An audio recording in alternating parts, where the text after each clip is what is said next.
बात हम करेंगे कॉटन पर, जहां सरकार बहुत जल्द बीटी कॉटन के नए किस्म को मंजूरी दे सकती है। ऐसा रिपोर्ट्स के जरिए मालूम पड़ा है और अगर ऐसा होता है तो किसानों के खेती की लागत घट जाएगी, उत्पादन शायद ज़्यादा होगा। हालांकि ये भी एक बात है कि इस BG3 वेरिएंट का ट्रायल अब भी चल रहा है।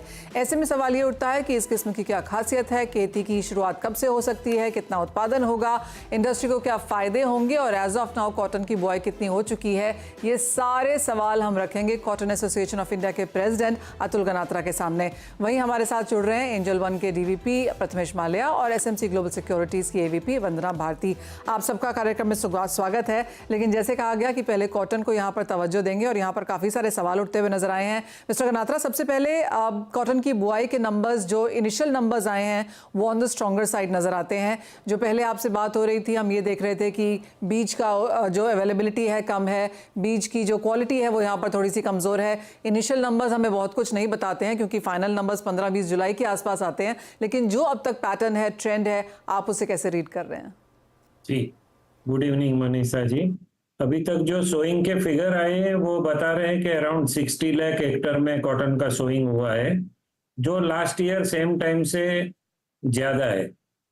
मगर इसका एक्चुअल सोइंग कितना होगा अगर ये देखना है तो हमारे को 20 से 25 जुलाई तक वेट करना पड़ेगा, क्योंकि इस साल कैसा हुआ कि कुछ महाराष्ट्र के कुछ एरिया जो है वहां पे एक फर्स्ट वीक ऑफ जून में ही बारिश हो गया, 20 लाख हेक्टर में सोइंग हो गया जो लास्ट ईयर नहीं हुआ था।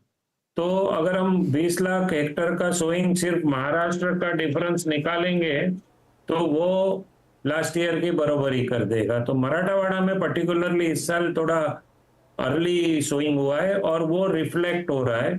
मगर हमें ऐसा लगता है जो न्यूज़ आ रहे हैं कि नॉर्थ में ऑलरेडी ऑन द एवरेज अगर पकड़े पंजाब, राजस्थान, हरियाणा, तो तीनों स्टेट को मिलके 40% का सोइंग का रिडक्शन है। और गुजरात से भी जो न्यूज़ आ रहे हैं 15-20% सोइंग कम होगा मनीषा जी। तो अगर महाराष्ट्र में ऐसा लग रहा है कि जो खानदेश डिस्ट्रिक्ट है और विदर्भ है वहां थोड़ा 5-10% सोइंग का रिपोर्ट रिटेन रहेगा। फार्मर जो है वो कॉटन से मनीषा जी एक्चुअली दूर जा रहे हैं, क्योंकि लेबर का कॉस्टिंग पिकिंग का इतना बढ़ गया है और यील्ड बहुत कम हो गया है। तो उसके हिसाब से कल ही मैं कहीं पे पढ़ रहा था तो गुजरात का एक वर्किंग आया था कि अगर 1 एकड़ में गुजरात में फार्मर सिंगदाना लगाता है तो उसको 50 से 60 हजार रुपया, 70 हजार रुपया पर एकड़ खर्चा निकाल के मिलता है। और अगर वो कपास डालता है 1 एकड़ में तो उसको मुश्किल से 10, 15, 20 हजार रुपया मिलता है। तो अब डिफरेंस बहुत बड़ा हो गया। तो जहां पे कोई दूसरा क्रॉप नहीं ले सकते, पानी नहीं है, ऐसा कुछ फैसिलिटी नहीं है, वहां तो कपास ही क्रॉप में जाने का बहुत स्कोप है मनीषा जी। तो क्लियरली चिंता वाली बात तो है जी। ओवरऑल फिगर मनीषा जी वो 20-25 तारीख जुलाई में जाके एंड में जाके मालूम पड़ेगा। मगर एक चीज दिख रहा है नॉर्थ पे से और गुजरात पे से कि ओवरऑल सोइंग जो है ना वो 10 से 15% इंडिया में कम होगा, और वो एक श्योर बात है मनीषा जी। आप नॉर्थ इंडिया में क्या क्या गिन रहे थे यहाँ पर मिस्टर गनात्रा? पंजाब, हरियाणा और राजस्थान। जो राजस्थान है वो 2 पार्ट में होता है मनीषा जी, एक लोअर राजस्थान आ जाता है जो, और एक अपर राजस्थान आता है। 2 पार्ट में हम अलग अलग गिनते हैं।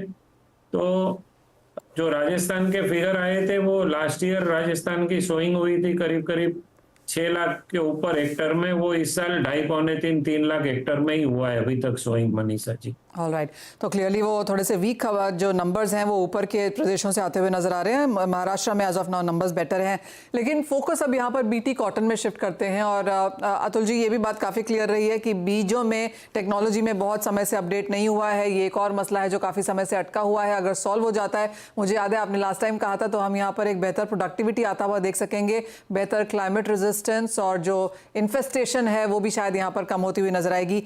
कैसे देखते हैं आप जो ये खबरें निकल के आ रही हैं? बुआई का समय है, ऑफ कोर्स अभी भी ये पायलट पे ही है यहाँ पर, लेकिन आपको लगता है इस सीजन में ये होता हुआ देख पाएगा या फिर अगले सीजन में इसको शिफ्ट होगा?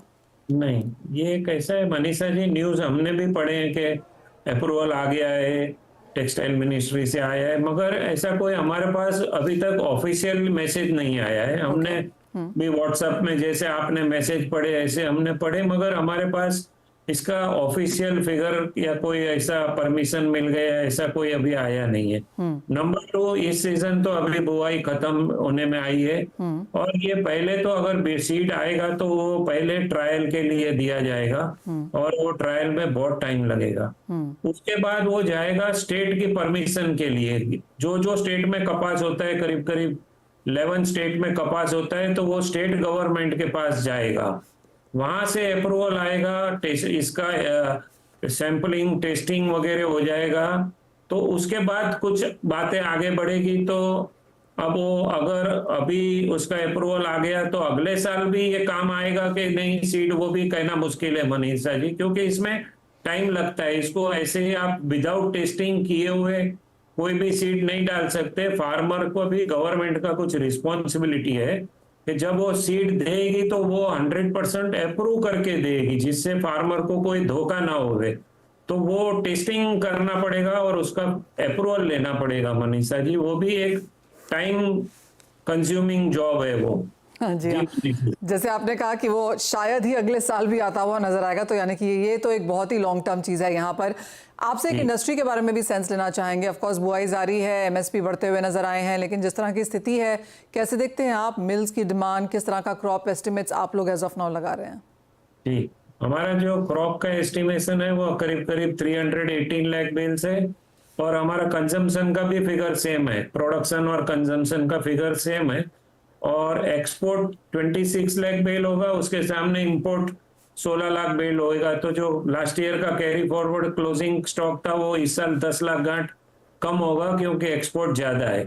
और दूसरा जो आपने पूछा मिलों की डिमांड कैसी है, तो मिलों का इस साल अच्छा साल है, और मिलों की डिमांड लगातार रही है। और इंडिया में स्पिनिंग मिल जो है वो 90 to 95% चल रही है, जो बहुत अच्छे समाचार है स्पिनिंग मिल के लिए। और कॉटन की अवेलेबिलिटी भी बहुत स्मूथ है, कोई प्रॉब्लम नहीं है, और बहुत रीजनेबल रेट में कॉटन मिल रहा है।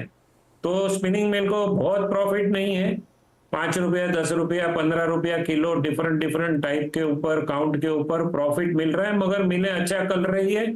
और नॉर्थ इंडिया, सेंट्रल इंडिया में तो मिलें 100% कैपेसिटी पे चल रही है मनीषा जी। तो टेक्सटाइल के लिए बहुत अच्छा टाइम चल रहा है मनीषा जी। एब्सोल्युटली। मिस्टर कनात्रा, एक और सवाल आपसे, और ये प्राइसेस को लेकर है, क्योंकि अंतर्राष्ट्रीय बाजारों में जो वॉलेटिलिटी है वो बहुत ज्यादा बढ़ती हुई नजर आई है। 2, 3, 4, 5% की मूवमेंट अब एक आम बनती हुई दिख रही है यहाँ पर। कैसे देखते हैं आप इसे, क्योंकि ऑफकोर्स इतनी ज्यादा मूवमेंट, मतलब स्पेक्यूलेटर्स काफी हावी है यहाँ पर, लेकिन उसका इंडियन मार्केट्स पे क्या इम्पैक्ट है? जी देखिए, आज से 2 महीने पहले आइस फ्यूचर 103 सेंट हो गए थे, और आज वो 70-71 सेंट पे आ गए। तो बहुत आपने बोला ऐसा, इतना अप डाउन हम बहुत ज्यादा 1-2 महीने में 30 सेंट गिरना वो ट्रेड के लिए एक तो अच्छी बात नहीं है। मगर फिर भी जितना फॉरेन में कॉटन के रेट कम हुए उतने हमारे इंडिया में नहीं हुए। इसकी 2 वजह कि हमारे यहाँ कॉटन का कंजम्पशन और प्रोडक्शन एक सेम चीज है, और अभी हमारे यहाँ सीजन भी खत्म होने को आई है। जो थोड़ा बहुत माल स्टॉकिस्ट के पास है, थोड़ा बहुत माल जीनर के पास है, उस पे ही अभी आने वाले 3-4 महीने निकालने हैं। तो स्टॉक कम होने की वजह से हमारे यहाँ प्राइस इतने नहीं घटे। मगर आपने सही बोला, आइस फ्यूचर है वो परसों 75 सेंट थे, आज वो 72 सेंट हो गए। खुलते 2 दिन में 3 सेंट कम होना बहुत बड़ी बात है। अच्छा, उसके पीछे रीजन आया कि यूएसए में कॉटन का प्लांटेशन बढ़ रहा है, तो उसकी वजह से है। ब्राजील में कॉटन का प्लांटेशन बढ़ रहा है। तो ये जो 2 बड़े बड़े प्रोड्यूसर है, उनके कॉटन का प्रोडक्शन बढ़ने से जो बातें आती है उसके वजह से बाजार पे दबाव आता है मनीषा जी। और हम जो है ना वो आइस को फॉलो करते हैं, तो इंडिया में भी उसका असर आता है Manisha ji. Point taken mister कनात्रा, बहुत शुक्रिया हमारे साथ आज यहाँ पर जुड़ने के लिए और उन तमाम पर चीज़ों पर बात भी करने के लिए। तो क्लियरली बुआई का इलाका एक कंसर्न रह सकता है, नए बीजों को लेकर एज ऑफ नाउ कोई क्लैरिटी नहीं है, और जहाँ तक प्राइसेस की बात है वो सपोर्टिव है। अंतर्राष्ट्रीय बाजारों में ऑफकोर्स उठापटक यहाँ पर आगे भी जारी रहने की एक्सपेक्टेशन है। नमस्कार, आप देख रहे हैं कमोडिटी कॉल और हमारे साथ एसएमसी ग्लोबल सिक्योरिटीज की वंदना भारती हैं। वंदना नमस्कार। और जहां तक नॉन एग्री की बात है, अंतर्राष्ट्रीय क्यूज की बाजारों को इंतजार है।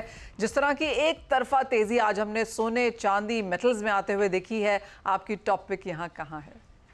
सिल्वर में ही यहाँ पे मनीषा रहेगी। मुझे लग रहा है कि $31.5 के करीब ये जा सकता है। $29 का अच्छा सपोर्ट इसने यहाँ पे लिया था और यहाँ पे MCX में बाय में रहना चाहिए नेक्स्ट कॉन्ट्रैक्ट में। और 91,300 के करीब एक बाइंग सजेशन यहाँ पे रहेगी। 92,000 का यहाँ पे टारगेट होगा। स्टॉप लॉस लगाना होगा 91,000 का। साथ में एक क्वेश्चन है यहाँ पे कि क्योंकि कल मार्केट क्लोजिंग है तो आज के दिन में जो भी बाय में आ रहा है, प्रॉफिट आ रहा है, उसे बुक करके यहाँ पे वाइंड अप करना चाहिए पोजीशंस को। All right.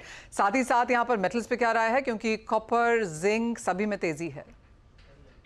जी मुझे लग रहा है कि एक हमने स्पाइक आता हुआ देखा था जिंक का और वही हम यूज कर सकते हैं यहाँ पे।